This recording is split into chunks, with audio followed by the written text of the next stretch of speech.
Can you blow my whistle, baby, let me know. Girl, I'm gonna show you how to do it and we start real slow. Ahojte, momentálne sa nachádzame v backstage jedného reklamného spotu na výborný produkt Asaiko. Neviem ako vy, ale ja ho milujem. Poďte sa spolu s nami pozrieť, ako sme prežili tento deň.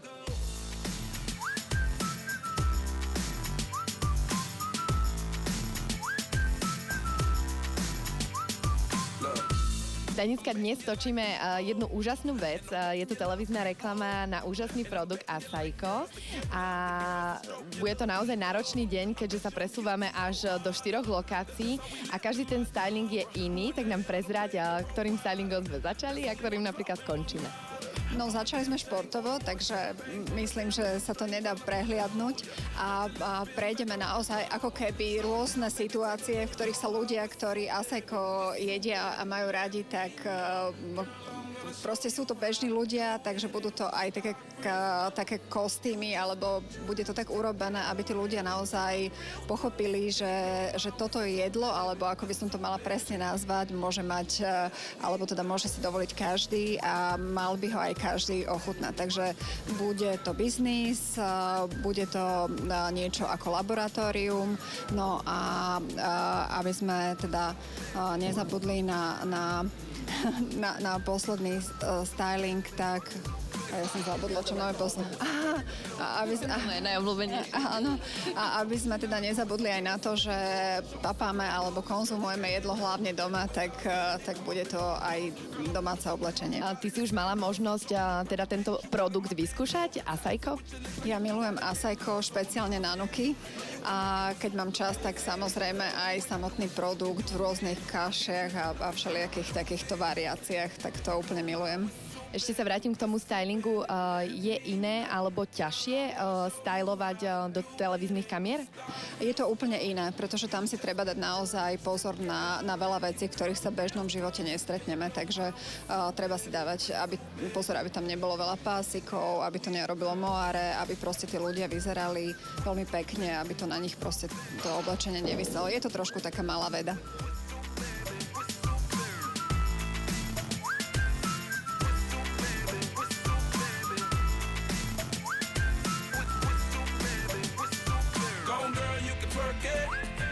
Peťko, dnes sa tu točí úžasný produkt, ktorý ja strašne mám rada. Povedz nám niečo aj o tomto produkte, aj o tom, ako sa cítiš na scéne. Produkt je úžasný, máš pravdu. Nosíme ho z Brazílie, polku veci vyrábame na Slovensku, polku v Brazílii. Je to produkt pre surfistov a pre ľudí, ktorí majú radi život. A ako chutí, povedz?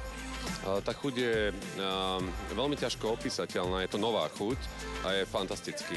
Chutí niekomu trošku ako čokoláda, niekomu chutí trošku ako čučoriedky. Je to iná chuť, treba ho vyskúšať, takže ako by si ho ty opísala? No ja túto chuť úplne milujem a máš pravdu, je úplne to niečo iné, nové na trhu a mne strašne chutí, takže ja sa dnes teším, že budem papať celý deň. Točíme na Asaiku, tak. Scéna. Točíme na 4 lokáciách dnes. Prvá lokácia teda dnes ráno fitko. Čo hovoríš na toľko ľudí, toľko štábu? No perfektné, ako štáb sú absolútne profíci a odsýpa to, ide to perfektne a klip bude úžasný, teším sa na to.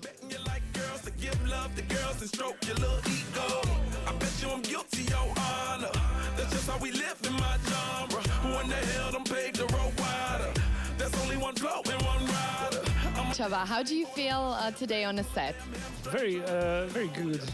Everyone is very kind, and I think it will be a funny commercial. Just a few minutes ago, you've been running on the running machine, and you've been eating Asaiko. How was it? It was funny. It never happened something like with me before. Did you try Asaiko? A few minutes ago, yes, on the treadmill, and before the treadmill. Do you think you're gonna eat Asaiko after this job? Of course, I will.